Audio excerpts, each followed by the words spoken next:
Je lance le webinaire. Bienvenue à tous. Je suis aujourd'hui accompagnée d'une belle brochette, que des hommes, mais une belle brochette pour parler de la réparabilité des produits selon la norme 45554. Un sujet qui est passionnant, qui peut paraître assez technique, mais vous verrez qu'on va essayer de vulgariser au maximum et en tout cas de vous outiller, de vous informer sur une méthodologie qui existe et que l'on souhaitait vous présenter plus en détail aujourd'hui. Pour cette session, donc rapidement, je vous présente le contenu et on fera une présentation évidemment des intervenants. Donc le but, c'est de faire un rappel du contexte réglementaire sans trop rentrer dans le détail. Contexte réglementaire, contexte dans l'éco-conception, donc positionner la réparabilité dans l'éco-conception. Le thème de ce webinaire est bien la norme 45554 que nous vous présenterons en détail. Donc, quelle est la norme, les critères, la méthodologie de calcul. On aura la chance d'avoir une analyse sur les plus, les moins de la norme, se projeter sur son avenir, l'harmonisation de cet outil au niveau européen. Et on vous présentera le score réparabilité que nous avons développé sur la base de cette norme pour outiller là aussi tous les acteurs qui souhaiteraient calculer ce score. On aura la chance d'avoir Philippe qui témoignera sur cet outil-là. Et on aura bien sûr un temps d'échange à la fin si on est ponctuel sur le programme. Sans plus attendre, je vous invite et je vous présente donc les trois intervenants sur ce webinaire, Mathieu Rama, Philippe Cavallero et François Belin, à qui je donne la parole. Mathieu, si tu veux bien te présenter. Mathieu, tu es en mute, on ne t'entend pas. Évidemment que je suis en mute. Merci beaucoup Elsa, merci pour l'invitation. Donc d'abord, j'ai présenté un petit peu l'organisation pour laquelle je travaille. Donc ECOS, on est coalition environnementale sur les standards. On forme une ONG internationale qui a donc des membres, donc des ONG environnementales ou des entreprises sociales impliquées dans la réparation et la réutilisation et aussi des organismes responsables de labels comme Ethikis et comme Repairably en Slovaquie par exemple. Nous travaillons avec des experts, des ingénieurs qui nous soutiennent dans le développement des standards qui sont développés tout aussi bien au niveau européen qu'au niveau international. Nous travaillons sur des standards liés par exemple à la fiabilité des produits, à la réparabilité, et donc ça implique par exemple la norme sur laquelle nous en travaillons aujourd'hui. Et nous travaillons aussi sur les politiques, donc les réglementations européennes principalement, donc sur les produits qui vont rentrer donc en interaction avec les standards sur lesquels nous travaillons. Donc, de manière générale, on cherche à avoir des lois plus respectueuses de l'environnement et d'avoir des standards qui permettent de compléter leur application. Slide. Ouais, alors, du coup, Philippe, si tu veux bien te présenter aussi, et bon, Mathieu, après on reviendra sur évidemment, la thématique. Bonjour, merci pour l'invitation. Donc, moi, c'est Philippe Cavallero, je suis technicien à réparabilité et test donc chez L'Oréal à Paris en recherche innovation.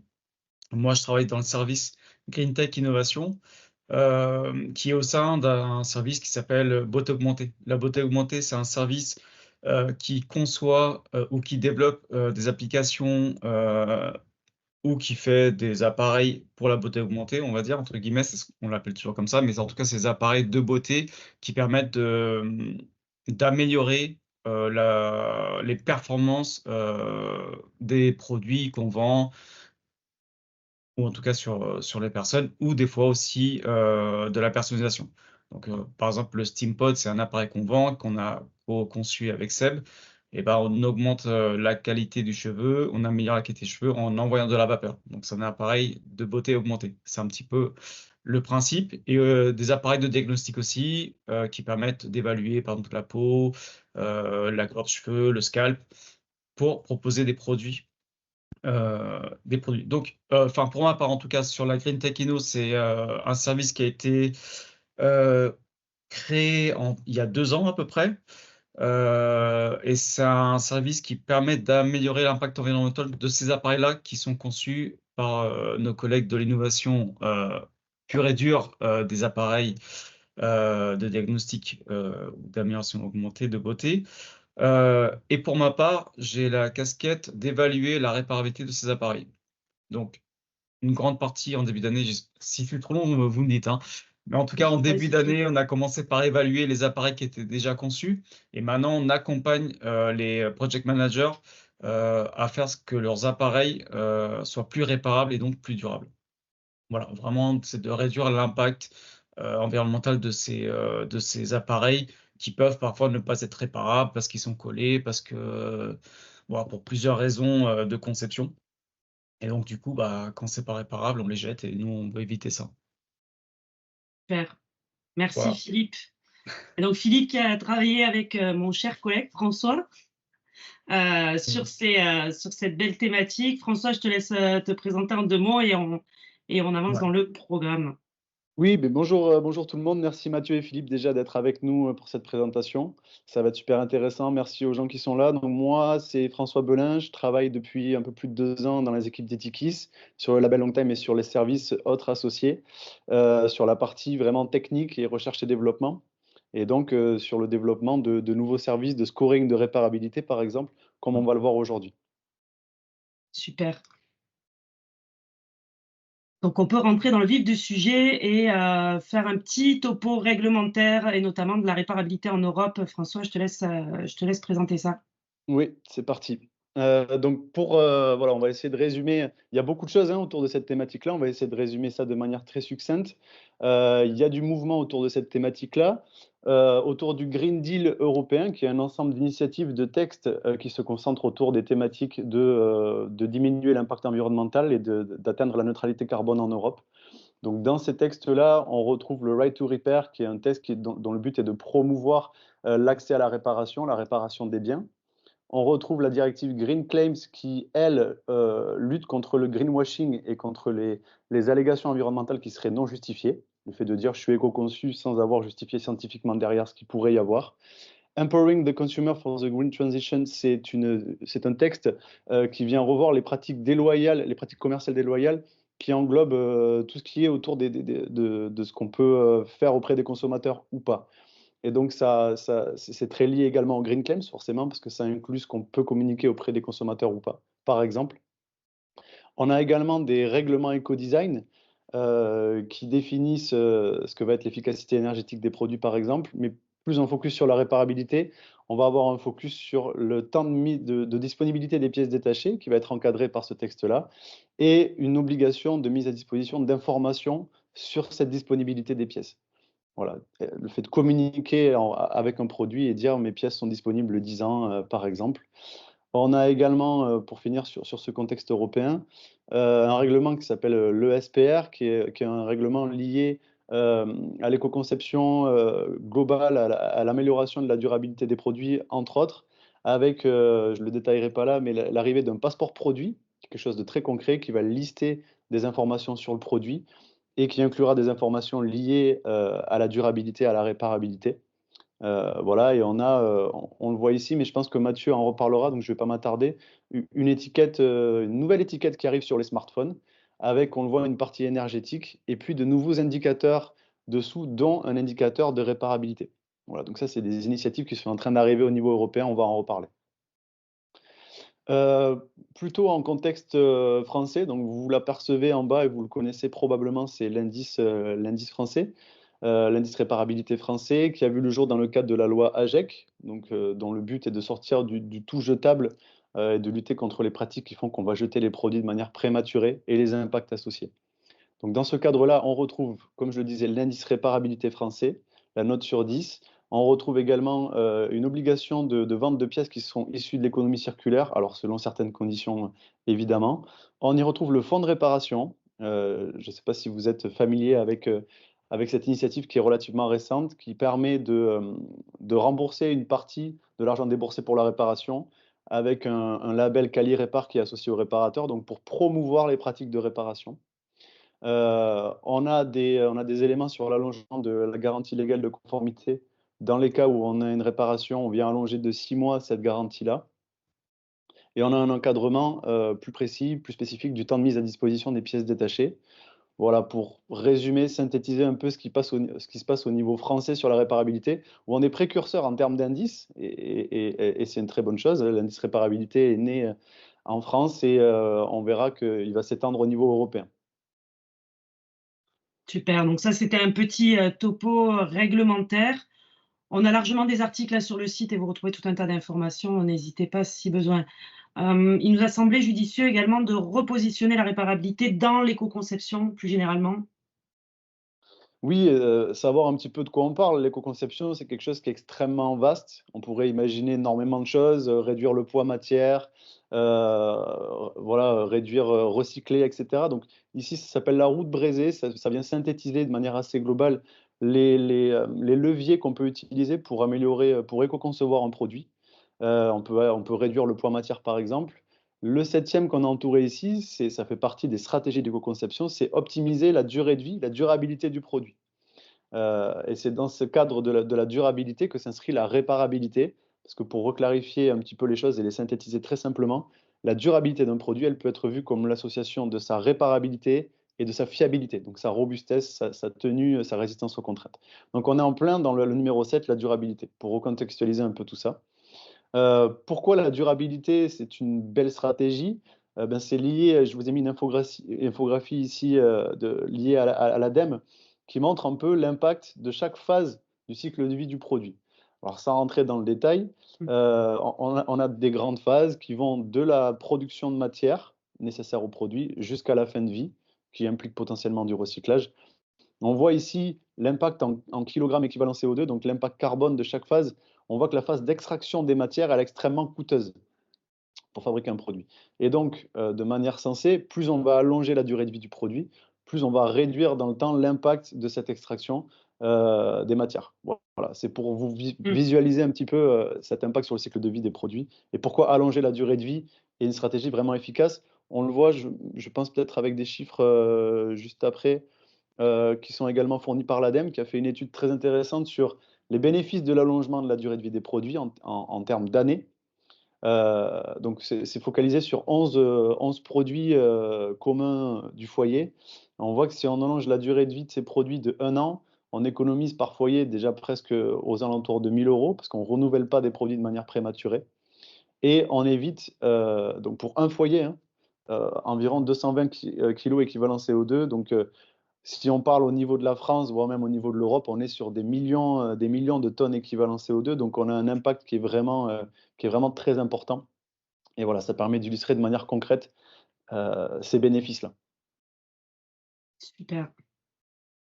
Rentrons dans le détail et dans la présentation de la norme, donc, qui s'appelle Voilà, la méthode générale pour l'évaluation de la capacité de réparation, réutilisation et amélioration des produits liés à l'énergie. François et effectivement, Mathieu, donc, je pense que voilà, Mathieu, on va te donner la parole juste après sur ça. Là, c'était pour donner un petit visuel de cette norme-là qu'on a ici, qu'on utilise, hein. Et pour la petite information, pour ceux qui ne sont pas très familiers avec ça, NFEN, ce qui est devant le numéro, NF c'est norme française, EN c'est European Norm. C'est simplement que voilà, on a traduit cette norme, c'est pour ça qu'on a une norme française fait par l'AFNOR. Et voilà, on va faire un focus sur cette norme-là. Et Mathieu, ouais, je te laisse prendre la suite sur ça. Merci beaucoup, François. Ouais, donc en fait, donc la série IN 435X, c'est une série de normes horizontales sur l'utilisation efficace des ressources. Ça a été développé par JT System à Senelec, donc Senelec qui est le comité européen de normalisation sur les produits électrotechniques. Ça concerne tous les produits liés à la consommation énergétique. Il se distingue d'Eti au niveau européen, parce qu'Eti va se concentrer sur les produits plutôt ICT, donc ordinateur, serveur, téléphone. Mais c'est Senelec qui va développer les standards sur éventuellement la durabilité, la réparabilité des produits. Et donc, avant de détailler des standards spécifiques sur les produits, concernant leur réparabilité, leur durabilité, donc en fait, il a fallu créer une norme générale qui puisse établir la méthodologie pour ensuite détailler ces caractéristiques au niveau des produits. Donc voilà, toutes ces normes sont listées ici.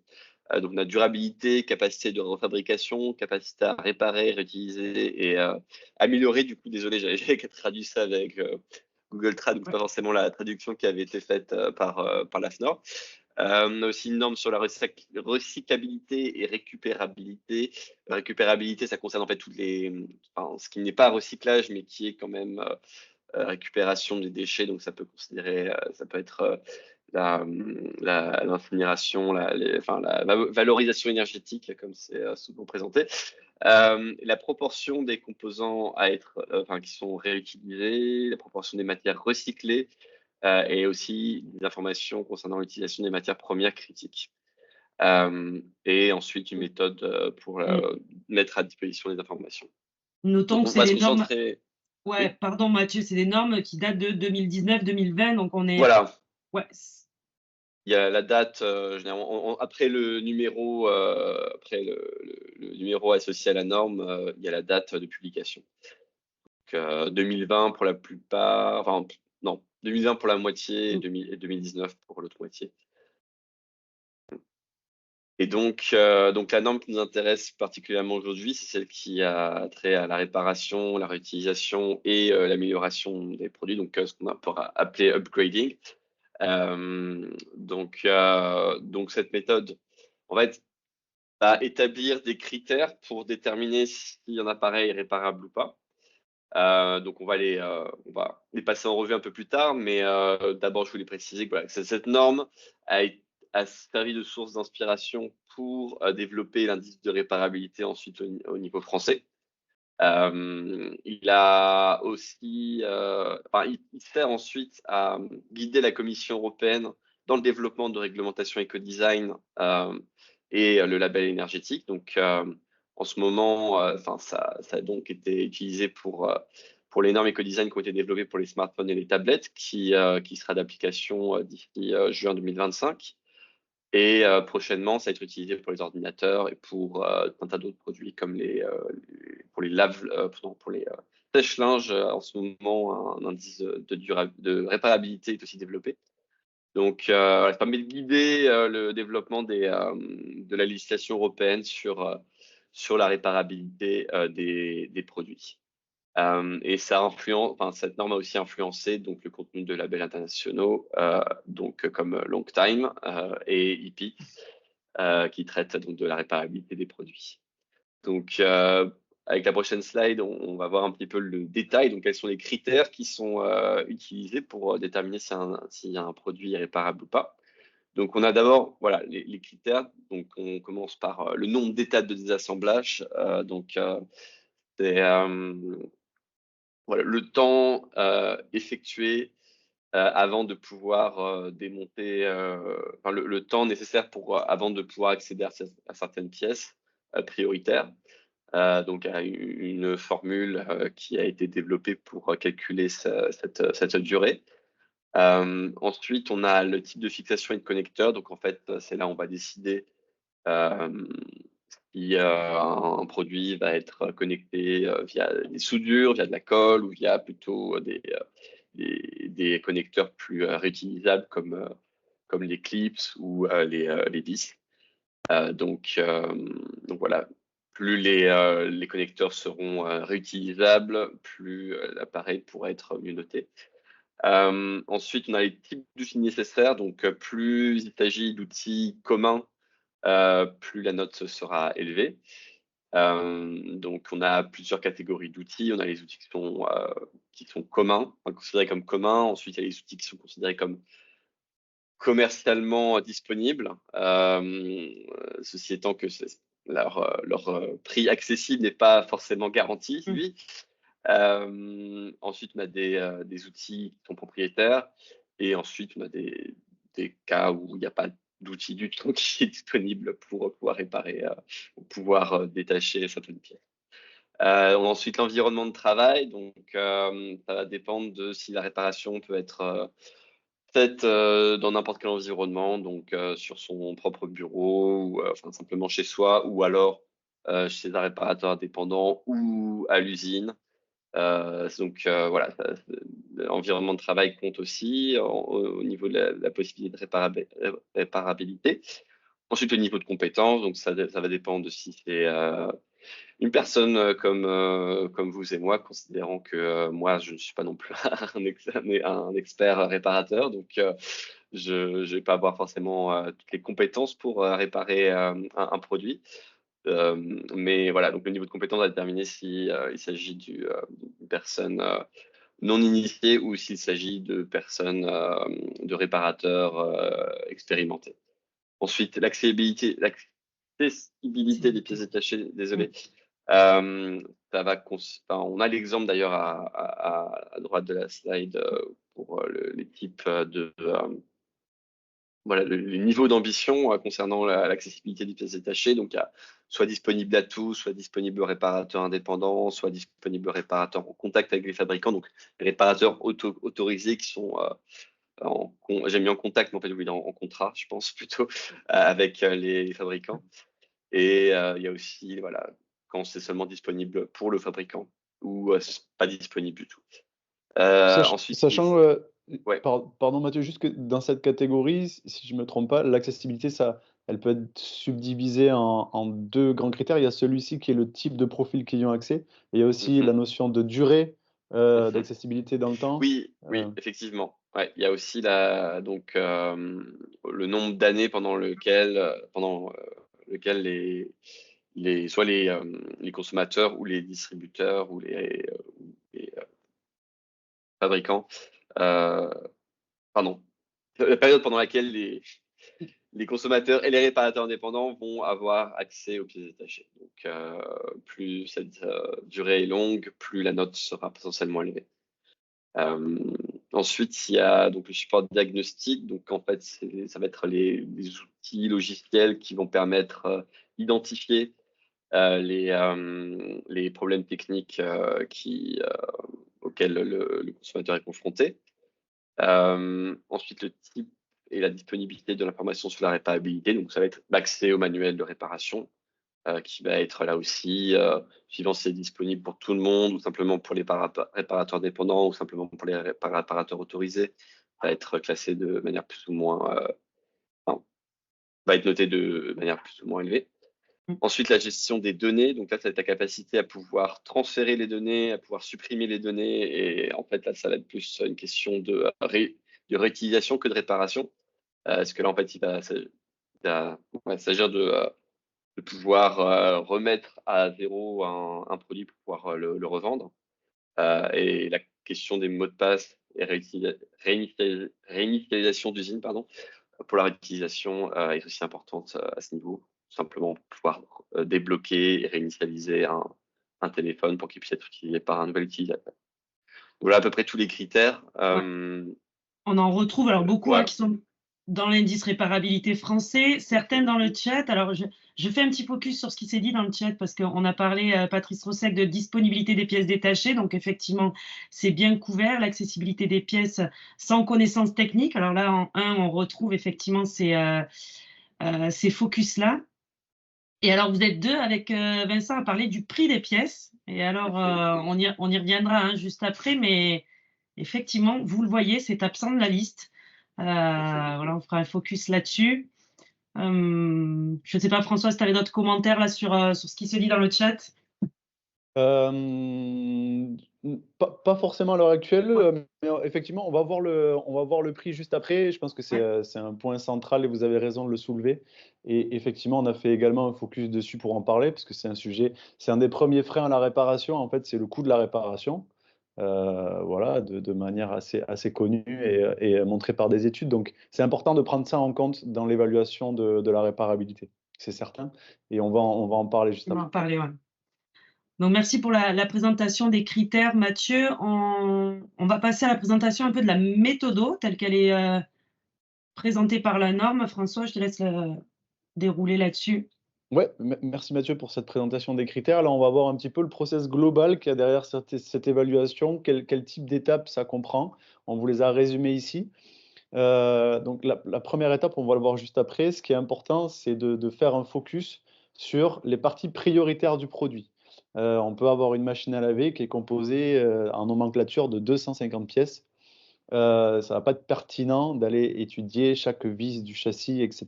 Forcément, ça va être pertinent de se focaliser sur des parties prioritaires qui ont une criticité importante dans le fonctionnement du produit et qui ont potentiellement un taux de défaillance élevé sur cette famille produit, donc qui sont plus susceptibles de casser. Et plus c'est susceptible de casser, plus on va devoir changer cette partie rapidement, la réparer facilement. Et donc c'est pour ça qu'on va faire un focus sur ces parties prioritaires ou critiques.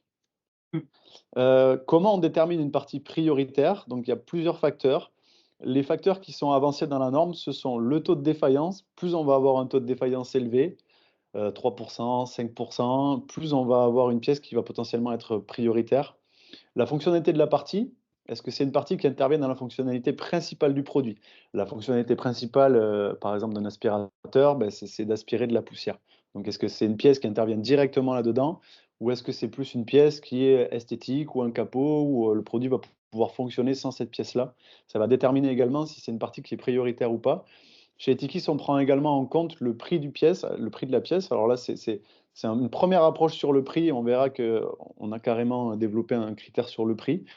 Mais le fait de prendre en compte le prix de la pièce, ça donne aussi une bonne vision sur la criticité en cas de réparation, si la pièce casse, etc. Donc c'est aussi un élément qu'on prend en compte. Donc ayant pris tout ça en compte, on a une liste de parties prioritaires qui se situe en général entre, on va dire, 4 et 10 pièces pour faire un focus.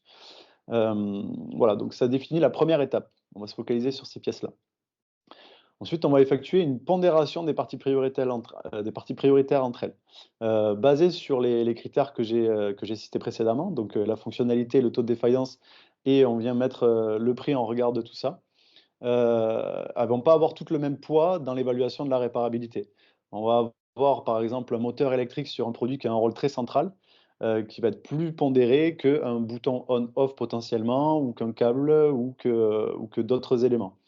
Donc voilà, on vient faire une pondération. Plus la pièce sera pondérée de manière importante, plus elle aura une grosse conséquence sur le score final de l'évaluation. Ensuite, on a vu les critères précédemment avec Mathieu. On a toute une liste de critères. Il y a parfois des critères qui vont être non applicables à des familles de produits. Typiquement, la plupart des critères qu'on a vus sont la grande majorité du temps applicables à tous les produits, excepté ceux dont a parlé Mathieu en dernier, donc la gestion des données et la réinitialisation des mots de passe, qui est plutôt des critères de réutilisation, mais qui peuvent être aussi associés à de la réparabilité. Parce que quand on répare un smartphone, on ne veut pas qu'on nous efface toutes nos données personnelles, par exemple. Donc voilà, ce sont des critères qui seront non applicables pour une valise ou pour un produit qui n'intègre pas de software. Donc on vient sélectionner les critères qui sont pertinents pour l'évaluation et on vient là à nouveau faire une pondération de ces critères, leur donner de l'importance en fonction de la famille produit qui est étudiée. Donc on va donner plus d'importance par exemple à la disponibilité des pièces détachées ou à leur prix que à des critères comme les options de retour que j'ai pour envoyer mon produit. Voilà, donc on vient faire également ici une hiérarchisation de ce qui va être le plus important dans l'évaluation. Je me permets un petit, voilà, il y a 2 étapes quand même qui sont sur ces pondérations et qui permettent quand même vraiment d'affiner le scoring, hein. Pour avoir été, dans les discussions dans l'indice de réparabilité français, c'est souvent ce qui a été mis en avant, c'est justement qu'il n'y ait pas de pondération, qu'il y ait un lissage entre, toutes les pièces et tous les critères et qui parfois peut biaiser un peu le résultat. Et donc là, dans cette méthodologie, il y a quand même cette finesse, la capacité, en fonction des enjeux de chaque famille produit, de venir affiner au travers de la pondération des critères, des parties prioritaires et aussi des critères, ce qui est quand même plus précis. Voilà. Tout à fait. Avec, je le dis ici aussi, avec l'intégration aussi de critères qu'on appelle critères excluants, qui est un élément qui est défini dans la norme, qui est un élément qui est important. C'est-à-dire que, je vous prends rapidement un cas concret, on pourrait, en indice français, on avait vu une tondeuse qui avait 8,3 sur 10, mais qui n'avait pas de disponibilité des pièces détachées du tout. Alors elles ont beau être démontables avec des vis et des outils simples, si on n'a pas accès à la pièce, on ne pourra jamais la réparer. Mm. Donc ça n'a pas de sens de lui donner des points sur d'autres critères. Donc ce qu'on vient faire avec cette méthodologie-là, c'est que quand on a un critère qui est déterminé comme excluant, par exemple la disponibilité des pièces, si elles ne sont pas disponibles, si elles ont 0, elles ont automatiquement 0 à tous les autres critères, donc elles ne prennent pas de points ailleurs. Et c'est beaucoup plus représentatif Complètement. de ce qui se passe réellement sur le produit. Voilà. Bah, Donc on vient... Ouais, pardon. Ouais, non, mais c'est un point qui a quand même été révisé dans la V2 de l'indice de réparabilité, notamment dans la partie qui est intégrée dans l'indice durabilité. C'est pour être tout à fait Oui, précis tout à là-dessus. fait. Mais effectivement, c'était un gros biais de la première version. Ouais. Mm, mm. Pour compléter ça, je voudrais juste 2 secondes revenir sur dans la méthodologie de réparabilité au niveau européen pour les smartphones et qui est pour l'instant développée pour les ordinateurs. Il y a quelque chose d'assez énervant aussi, c'est que respecter la réglementation pour certains critères, ça rapporte un point. Ouais. Donc on peut voilà, gagner des points pour simplement respecter la réglementation dans l'indice de réparabilité européen. Donc alors que normalement la notation permettrait simplement, enfin, normalement en respectant juste la réglementation européenne, on devrait avoir 0. Alors que ça permet quand même de gagner quelques points. Pas énormément, mais quand même quelques-uns. Mm. Ouais, Ouais, tout à fait. C'est un point vraiment intéressant. Le but, c'est d'aller au-delà. Si on vend un produit en étant simplement conforme à la réglementation, on n'apporte rien de plus en termes de réparabilité. Donc, c'est un point qui est intéressant. Et dernière Euh, étape. Hein. La dernière étape, le cœur finalement de l'évaluation, hein, c'est voilà, vraiment là où on vient étudier le produit, c'est l'évaluation de chaque partie prioritaire pour chaque critère. On a un système de classes dans la norme. Mathieu en avait présenté une première. Donc, ce sont des classes qui vont de A à C jusqu'à voire E. Donc, on a un découpage de 3, 4 ou 5 classes. La classe A est toujours celle qui représente les meilleures pratiques. On vous a mis un exemple ici pour le critère des fixations et connecteurs. Donc, on vient, par exemple, quand je démonte le capot d'un produit, d'un aspirateur par exemple, on vient regarder pour cette partie prioritaire-là si les types de fixations vont être réutilisables. Typiquement, une vis simple qui va se démonter puis se remonter au niveau du remontage. Si le système de fixation est simplement amovible, c'est-à-dire que je vais devoir casser le système sans endommager le produit, mais en mettre un nouveau quand je vais le remonter. La soudure, par exemple, qui est évidemment très courante dans les produits, est considérée en classe B, amovible, parce qu'on ne va pas pouvoir réutiliser telle quelle la soudure. Il nous faut du nouvel étain, etc. Donc, on est plutôt en classe B. La classe C, qui justement est excluante, c'est que la pièce, le système de fixation n'est ni amovible ni réutilisable. Ça veut dire qu'on ne peut pas démonter la pièce. La pièce n'est pas démontable finalement. Donc voilà, on a une classe qui va pénaliser l'évaluation de la réparabilité. Et on va faire de cette manière-là l'évaluation de chaque partie prioritaire pour chacun des critères qu'on a vus. Et ça donnera, in fine, un scoring qui prend en compte tous les scores des classes et les pondérations des critères et des parties. Donc quelque chose d'assez complet, d'assez concret.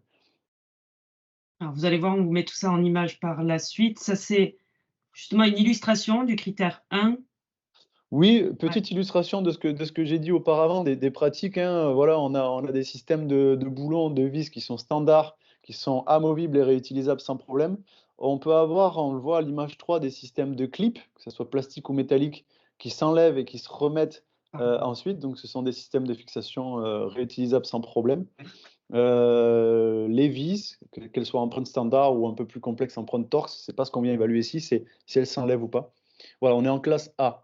En classe B, on va retrouver la soudure, je l'avais dit, ou des systèmes de serflex ou de systèmes de fixation qu'on va devoir couper, casser pour réparer et mettre un nouveau à la place. Et en classe C, on va trouver les éléments qui sont considérés comme non démontables. Par exemple, des systèmes de colle industrielle qui vont faire qu'on va endommager le produit, donc ça va être très complexe de démonter le produit, puis de le remonter avec voilà, des moyens standards. On va avoir des systèmes de fixation, de soudure industrielle, où en fait on ne peut pas dessouder les pièces, ce genre de choses. Voilà. Donc on a vraiment une classification des types de fixation. C'est un des critères ici les plus techniques entre guillemets parce qu'il englobe beaucoup de types de fixations différents. Donc voilà, c'est bien de voir un peu le périmètre de ce que ça implique.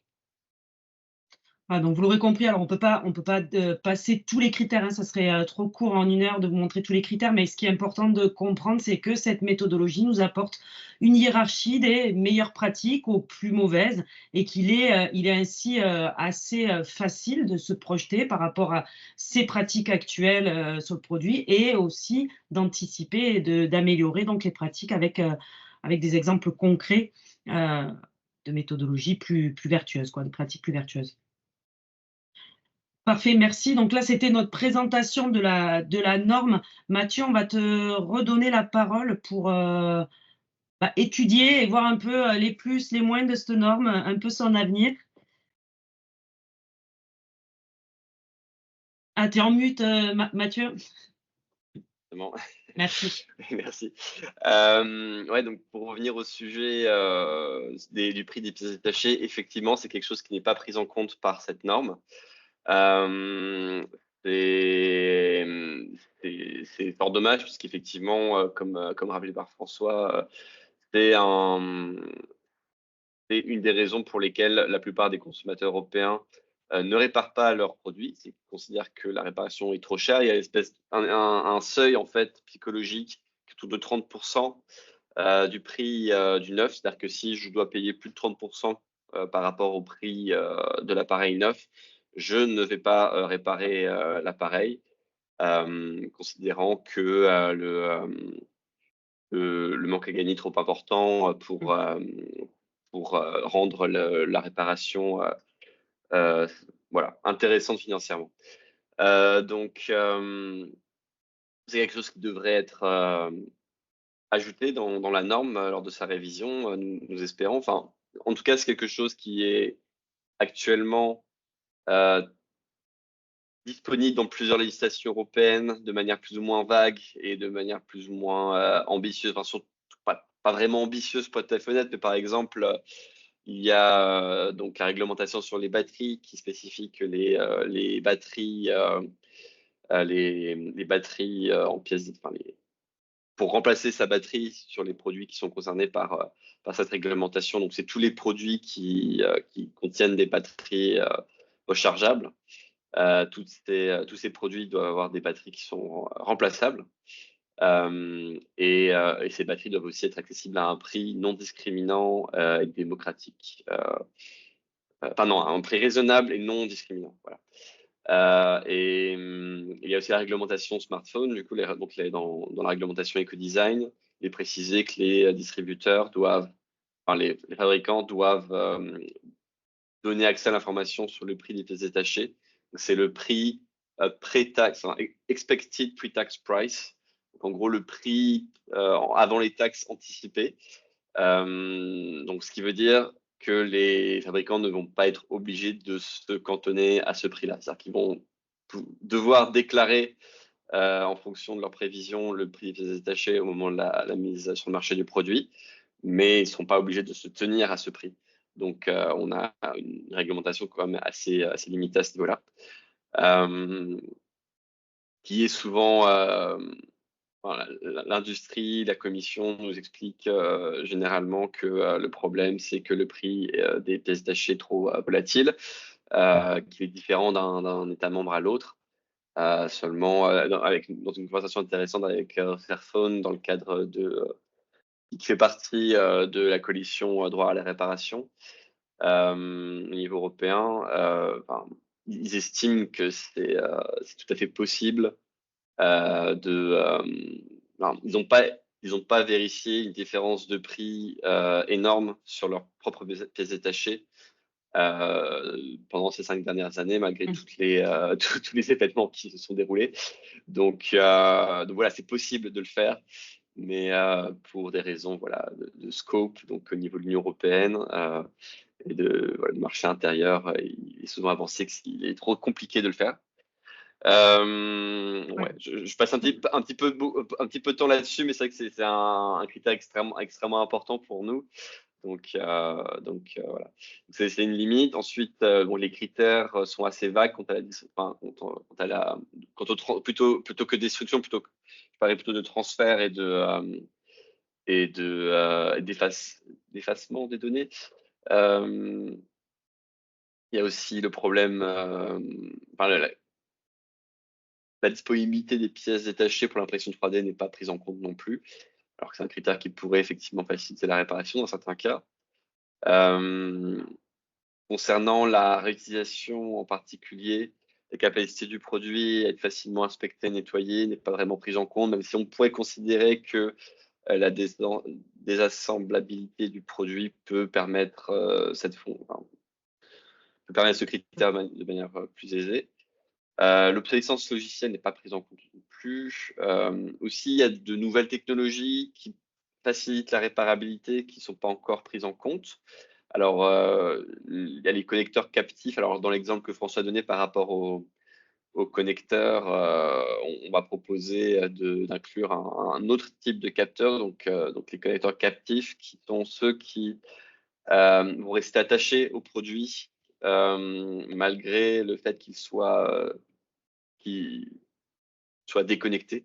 Donc, il y a par exemple les ordinateurs framework qui ont cette capacité. Donc, les vis vont être, enfin, les connecteurs vont rester attachés au casing, ce qui veut dire qu'il n'y a pas de risque de perte des vis et la réparabilité est facilitée. On gagne du temps aussi à ne pas avoir à poser les vis dans un certain schéma pour respecter celui qui correspond au système de vissage. Donc ça, voilà, c'est une nouvelle technologie de connexion qui peut permettre de gagner du temps. Donc on va intégrer ces nouvelles technologies en quelque sorte dans la norme quand on la révisera. Et donc en fait, à l'heure actuelle, cette norme est sur le point d'être révisée, mais on n'a pas encore de date précise. Enfin, pas vraiment être sur le point d'être révisée, mais d'être évaluée pour sa révision. Mais voilà, normalement, nous avions déjà appelé à ce que cette norme soit révisée relativement tôt, parce que c'est sa première version. Forcément, la pratique donne lieu à la réalisation que la norme n'est pas à son oui, elle n'est pas encore optimale. Voilà, elle n'est pas encore optimale. Voilà, merci. Voilà, ouais. Elle n'est pas encore optimale et donc on pourra encore l'améliorer. Et donc on va. Là, tu n'as pas d'infos sur les dates de mise à jour parce que les discussions sont quand même engagées. En tout cas, il y a des points de réflexion, comme tu le dis, qui sont déjà identifiés. Ça, c'est les limites que nous avons identifiées chez GOS. Ouais. On voudrait intégrer dans la révision de la norme. Mais pour l'instant, voilà, il y a eu un changement de conveyor, donc la personne chargée de diriger les travaux du groupe de travail sur cette norme qui doit être désignée. Donc, pour l'instant, voilà, il n'y a pas de. Il n'y a pas du directeur de temporalité. de working group, donc voilà. Okay. Donc pas de timeline pour l'instant. Ok, merci Mathieu. Voilà pour une appréciation des plus, des moins et donc de son avenir qui reste encore en termes de temporalité assez incertain. Tu voulais faire une note sur l'harmonisation des indices de réparabilité? Ouais. Alors très vite, voilà, il s'agit du label énergétique sur les smartphones, donc qui contient des informations concernant la réparabilité. Donc il s'agit voilà, du logo avec le tournevis et la clé. Donc ça a un indice qui va aller de A à E. Donc c'est un système qui va commencer pour les smartphones 6 juin 2025 et qui pour l'instant est à l'état de développement pour les sèche-linges et les ordinateurs, qui est prévu aussi plus tard pour les télévisions et les écrans. Donc on peut passer à la slide suivante. Donc voilà, si on compare l'indice de durabilité ou de réparabilité d'ailleurs français et le label énergétique européen, alors l'indice de durabilité français est plus simple pour guider le consommateur de manière rapide. Disons qu'il est plus efficace. Aussi, il intègre le prix des pièces détachées, qui est un élément extrêmement important, comme j'ai pu préciser. Et cependant, voilà, l'agrégation peut être considérée comme trop importante, c'est-à-dire qu'on va avoir beaucoup de critères intégrés dans cette note. Donc, il va être difficile pour le consommateur de savoir exactement quels sont les critères qui sont pris en compte quand on intègre à la fois fiabilité et réparabilité. Et le scope, donc, on va dire l'application n'est qu'en France, alors que le label énergétique va être appliqué au niveau européen. Pour le label énergétique européen, l'avantage, c'est que en plus donc il va avoir une note de réparabilité de A à E, donc pour le coup qui est moins de granularité que l'indice français qui va de 0 à 10. Là, on va que de A à E, donc c'est un peu plus difficile d'estimer la réparabilité.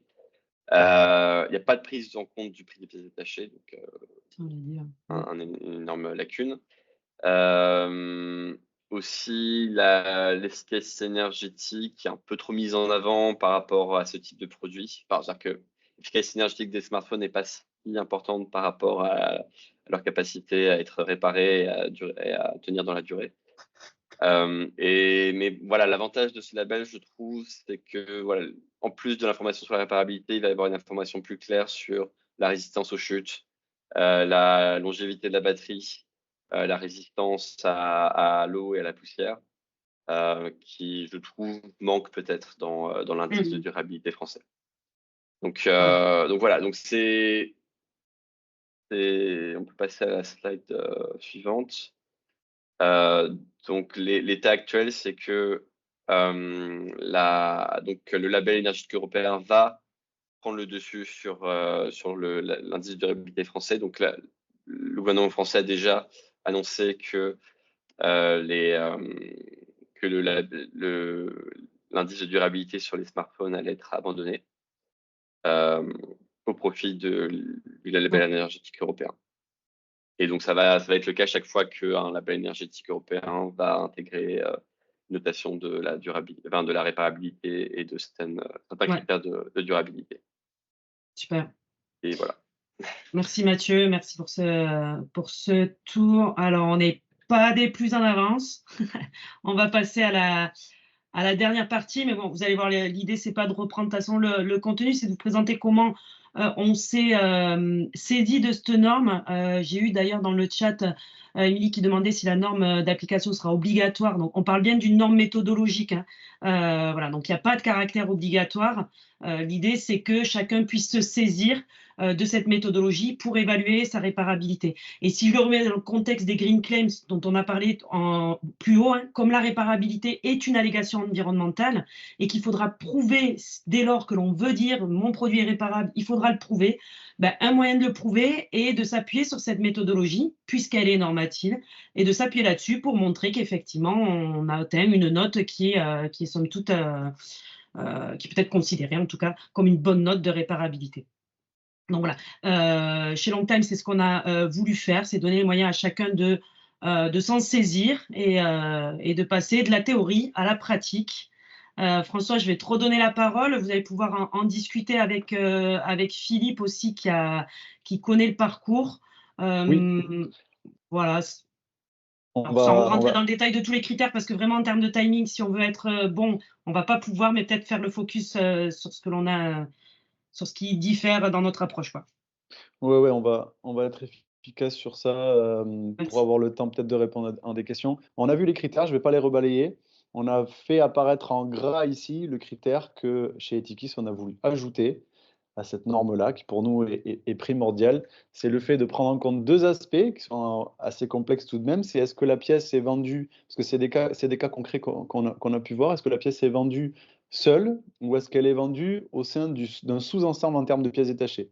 On peut avoir une pièce qui coûte 5 € mais qui est vendue dans un sous-ensemble de 10 pièces et on se retrouve à acheter un ensemble qui vaut 40 €. C'est un gros impact sur la réparation. Donc on a voulu ajouter un critère qui prend en compte la manière dont la pièce est accessible en sous-ensemble ou pas et le prix qui est associé. Voilà. En prenant en compte le coût de revient de la pièce, évidemment, parce que pour une plancha, si on doit remplacer la plaque, effectivement, elle a un prix élevé. Mais de base, pour le produit à la fabrication, elle a un prix élevé. Donc il faut prendre en compte ça. Et on a voulu prendre en compte tous ces éléments dans un nouveau critère qu'on trouve vraiment pertinent pour la réparation et qu'on ajoute à l'évaluation globale. Voilà, de manière Et comme vous le voyez, on a divisé les critères en catégories, que ce soit des critères techniques d'un côté, de critères organisationnels. Là aussi, c'est assez intéressant pour la suite du parcours de les classifier ainsi. Oui, tout à fait. OK. Tout à fait, c'est voilà, ça donne une vision de vraiment la réparabilité technique, Oups. conception et ce qui est mis en place au niveau organisation. Pour l'étape de l'évaluation, alors nous, c'est effectivement une norme qu'on trouve très concrète qu'on utilise. On va en parler avec Philippe, c'est pour ça que c'est super intéressant, que tu puisses être là. On vous a mis un petit aperçu, des grandes étapes qu'on utilise pour évaluer la réparabilité, avec, un aperçu ensuite voilà, on commence par un recueil des données parce qu'il faut qu'on ait accès à un certain nombre de données, de défaillances, de prix et cetera, pour pouvoir ensuite faire un atelier d'évaluation. Philippe, si tu veux dire un mot sur cette partie recueil qui est, voilà, qui incombe pas mal aux fabricants? Oui, carrément. Donc, comme l'a expliqué François, donc cette partie, elle incombe vraiment à celui qui demande à faire ce score de réparabilité. Donc, pour ma part, c'est moi qui suis en relation avec le project manager et le fabricant. On a un cas un peu particulier, j'essaie de faire rapidement, mais nous, L'Oréal, on fabrique pas, nous, nos appareils. Donc, on fait appel à des sociétés externes, des fabricants, pour fabriquer nos appareils. Du coup, on n'a pas la main sur les informations, souvent de SAV, tout ce qui est pièces en stock, ce qui est très compliqué à avoir en termes d'information. Mais en tout cas, la démarche, c'est que moi, je récupère le proto ou l'appareil qui est déjà en phase presque développement. Je le démonte entièrement en rapport avec la collection d'informations, le fichier Excel que me fournit François, donc qui concerne le nombre d'étapes pour arriver aux pièces prioritaires. Donc, c'est aussi définir quelles sont les pièces prioritaires pour un appareil, comme un sèche-cheveux que nous, on a fait il n'y a pas longtemps, bah, la résistance, le moteur, la PCB, ça revient souvent.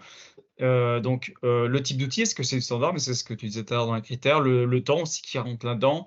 Et donc, après, il y a aussi les disponibilités des pièces. Bon, en fait, c'est tout ce que a dit dans les critères François avant. Et en fait, avec ce fichier Excel, de ce que j'ai compris, mais après, c'est la partie de François, il y a un calcul qui se fait qui va amener euh, à savoir précisément quelle est la presse prioritaire parce qu'on définit de ce que j'ai compris jusqu'à maintenant, c'est que la presse prioritaire, c'est celle qui a un taux de défaillance important, qui a un prix important. Bah, forcément, si la pièce a un prix important et en plus c'est celle qui tombe le plus en panne, bah, c'est un focus sur elle, c'est elle qui va être vraiment dans les radars. Et donc, ça devient une pièce prioritaire par rapport aux pièces fonctionnelles où certaines ne sont pas forcément prioritaires.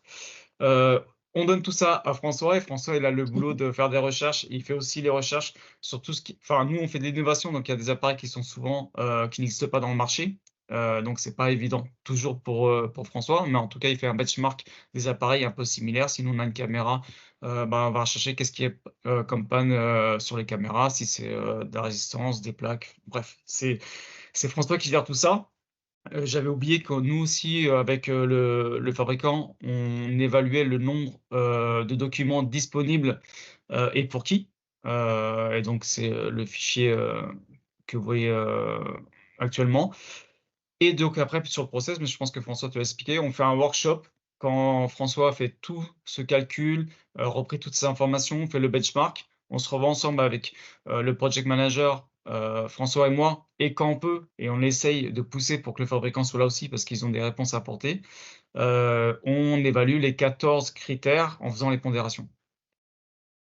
Voilà, tout à C'est fait. ça. Merci, Philippe, c'est très clair. On a besoin d'un certain nombre d'informations pour être efficace durant le workshop, où effectivement, quand il y a le fabricant, c'est intéressant et c'est là où on vient évaluer pour chaque partie prioritaire, beh, les classes qu'on a vues, avec un système très simple d'évaluation et de classes à chaque fois. Effectivement, il y a un calcul qui tourne derrière, qui est décrit dans la norme, qui est un peu alambiqué dans la norme, hein, avec des sigmas et cetera, mais qui reste relativement simple avec, intégrer les pondérations et les scores de chaque classe et ça fait un score global, agrégé. Voilà, donc ça donne nous, on a décidé de montrer ça sous forme d'un rapport qui peut être utilisable, efficacement et facilement. Et c'était le but de cet accompagnement pour montrer les pistes d'amélioration, et voilà, on trouve ça, vraiment concret et utilisable avec un score global sur 100 et une classe associée. 2 sous-scores, un score technique et un score organisationnel. Comme on l'a vu, il y a des critères plutôt techniques, fixation et cetera. Organisationnel, disponibilité des pièces détachées par exemple. Mm. Et on voit en rouge, là où on a les pratiques qu'on peut améliorer en priorité, parce que c'est là où on est les moins performants. Donc, on a deux classifications différentes. On a d'abord le premier encadré avec le liseré bleu, c'est la liste des critères. Est-ce qu'on les a appliqués ou pas, la pondération, le score. Et la liste des parties, c'est intéressant d'avoir une vision par partie, là où on est les scores les moins élevés, sur le moteur électrique par exemple, et là où on est les meilleurs. Et en croisant ces données-là, on peut mettre en place des actions très concrètes et puis étudier les produits de manière très concrète. Donc ça, c'était le rapport synthétique. On fournit aussi un rapport qui est détaillé, avec une plus-value qui est, voilà, tu pourras dire un mot peut-être Philippe, mais Ouais, on remet toutes les tout à fait. informations, mais on fournit des pistes d'amélioration. Voilà, on dit, vous pourriez faire ça, changer les types de fixation pour améliorer votre score, par exemple. Ouais, tout à fait. Au-delà de, c'est vrai que la fiche est très bien faite et on voit très rapidement la note, la classe. Pour nous, c'est très important aussi de pouvoir différencier le technique de l'organisationnel parce que souvent, nous, on a plus la main sur le technique parce que c'est nous qui concevons. Donc là-dessus, bah voilà, quand on a une bonne note, on est content. Quand on a une mauvaise note, on se dit, bah, il y a peut-être un truc que j'ai péché, que j'ai mal fait ou qu'on pourrait reprendre. Comme je vous ai expliqué sur la partie organisationnelle, on n'a pas toujours la main parce que le fabricant, c'est lui qui a la documentation. Voilà, enfin bref. Donc Mm. c'est très bien fait. Et nous, ce qu'on apprécie aussi, c'est ce rapport-là parce que il détaille tout, en fait. Il détaille que ce soit comment on calcule un taux qu'est-ce qu'un taux de défaillance. Enfin, tout est expliqué, tous les critères, comment comment tout est calculé, tout est apprécié. Et vraiment, le bonus, c'est les pistes d'amélioration.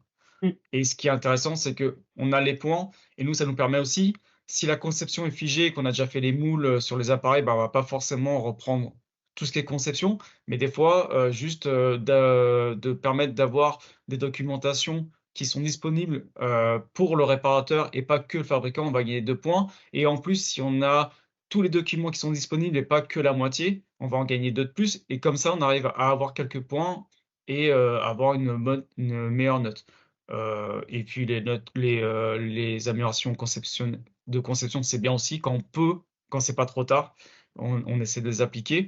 Et juste nous, j'ai pas précisé, c'est un score interne, hein. Nous, on diffuse pas ce score, c'est vraiment pour nous améliorer. Et grâce à Tikis, ce score est rentré dans notre process de conception. Donc nous, on a une partie inno, une partie développement, et à la fin de la partie inno, on vient faire cette étude de réparabilité, et selon la note on peut donner un go ou pas. Et moi, après, je rassemble toutes les datas des rapports qu'on a fait. Donc actuellement, on a fait 6 appareils qui ont été évalués. J'aime bien cette petite image de toile d'araignée parce que ça nous permet de voir quels sont nos points faibles sur tous les appareils. Et on voit que souvent, et c'est là où bon, on n'est pas satisfait sur tous les appareils, hein, mais au global, c'est souvent la partie organisationnelle où on a moins la main parce que c'est le fabricant, comme je l'expliquais, qui va définir les années de disponibilité des pièces ou pas. Alors qu'on peut voir que sur le working environment, on est très bon. C'est-à-dire que n'importe qui peut réparer nos appareils, que ce soit sur un bureau ou une table de cuisine, peu importe. Les connecteurs sont très bons aussi, même si on sait qu'on a quelques appareils qui sont collés, du coup, la note est forcément moins bonne. Mais en tout cas, visuellement et rapidement, quand je montre ça à mon manager ou N+2, bah, voilà, c'est du clair. On sait où on Mm. va pouvoir améliorer les choses. Super. Super, Et donc, ouais, merci beaucoup. c'est une super collaboration. Merci Philippe. Merci Alors, bon, Philippe. il est déjà midi. Juste quand même redire en 2 mots, là, et surtout que je vois des questions au niveau du scoring dans le chat. Là, la manière dont on s'est saisi de cette méthode, elle est vraiment pour piloter, hein. Donc, on parle de score et de gagner des points, mais quand on gagne des points, ça veut dire qu'on améliore les pratiques. Donc, et elle est bien là, l'enjeu, c'est de faire que nos produits soient in fine plus réparables. Il y a une question sur savoir si on peut communiquer sans être considéré comme de la concurrence déloyale si le produit n'est pas soumis à un indice de réparabilité. J'ai envie de dire oui et non. Il faut respecter des règles absolument. On ne peut pas parler d'un indice de réparabilité. C'est une évaluation de la réparabilité selon la norme méthodologique. On vous conseillera toujours de faire vérifier vos calculs, votre détermination de pièces prioritaires et tout votre process par un organisme de contrôle indépendant. Vous savez, derrière Longtime, il y a un schéma de certification. Nous, on est très attachés à l'impartialité de l'information que l'on délivre aux consommateurs. Donc voilà, on se saisit plutôt de cette méthodologie comme un moyen de piloter, d'améliorer les pratiques. Ok, on sait que ça va, et on le voit, hein, que ça va attirer aussi pour communiquer, pourquoi pas, pour justifier de l'utilisation du mot réparabilité sur les produits. Mais voilà, là, on vous invite peut-être à revenir vers nous, on n'aura pas le temps de tout détailler, mais il y a des règles à suivre et on est là aussi pour vous les donner, soit quand on fait le travail ensemble, soit, voilà, enfin, n'hésitez pas dans tous les cas à venir chercher les questions, plus de réponses là-dessus. On avait prévu de vous présenter, on a une série de formations en tout cas dédiées à cette méthodologie. Donc ça, c'est sur une journée complète, voilà, où on peut rentrer vraiment dans le détail et vous fournir les moyens de vous saisir de cette norme et de soit l'intégrer à votre système actuel, soit voilà, d'être en capacité derrière d'utiliser un outil comme celui que l'on propose, puisque Philippe, et tu diras pas le contraire, il y a eu une montée en compétences aussi, hein, certaines pendant tout le travail Exactement. Ouais. que l'on a mené. Donc ça, c'est formation sur le scoring de réparabilité. Il y a une formation qui est plus large sur éco-concevoir des produits par la durabilité, où l'on parle de ce scoring aussi là. C'est une formation qu'on a développée avec Maobi, qui est spécialisée en éco-conception, où on approche également l'ACV. Voilà, je vous en dirai pas plus là-dessus. On avait prévu un temps d'échange qu'il va être difficile de conserver plus de 10 minutes, je ne sais pas. Est-ce qu'il y en a qui veulent prendre la parole ou est-il prévu de sous-traiter les études auprès de centres de services? J'ai pas tout à fait compris la question. Peut-être. J'avais une question intéressante. Alors, sur l'application de la norme au vélo, oui. Donc, en fait, ce qu'il y a de bien avec cette norme, comme on définit des pièces prioritaires, elle est applicable finalement aux produits électriques comme elle a été conçue, mais aux produits plus largement qui sont composés de pièces. Donc ça, c'est un bon point.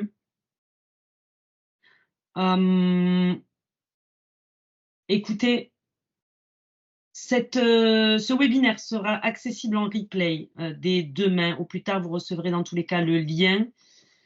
J'ai peut-être oublié certaines questions. Ah ouais, il y avait une question assez intéressante. Allez, je prends celle-ci, François. C'est celle de Patrice Rossec. Qu'en est-il des pièces liées à la sécurité, accessibles aux particuliers, mais nécessitant un minimum de contrôle après remplacement de la pièce?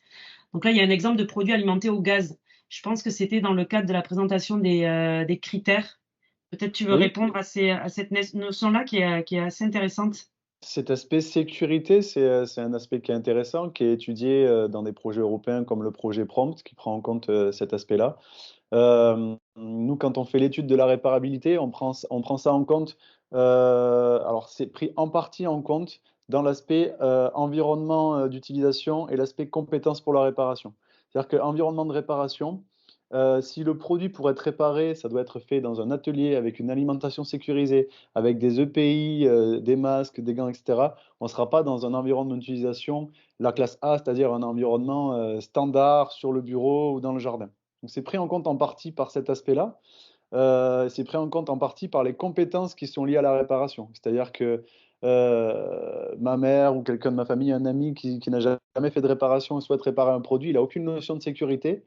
Il ne va pas forcément être à même de pouvoir réparer un produit qui pourrait être inflammable, avoir une batterie qui explose, ce genre de choses. Donc il y a ces deux aspects-là quand même qui tendent à prendre en compte l'aspect sécurité pour la réparation, qui est un aspect effectivement important et intéressant, qui n'est pas formalisé en tant que tel dans les critères, mais qui rejoint un petit peu ces deux critères-là.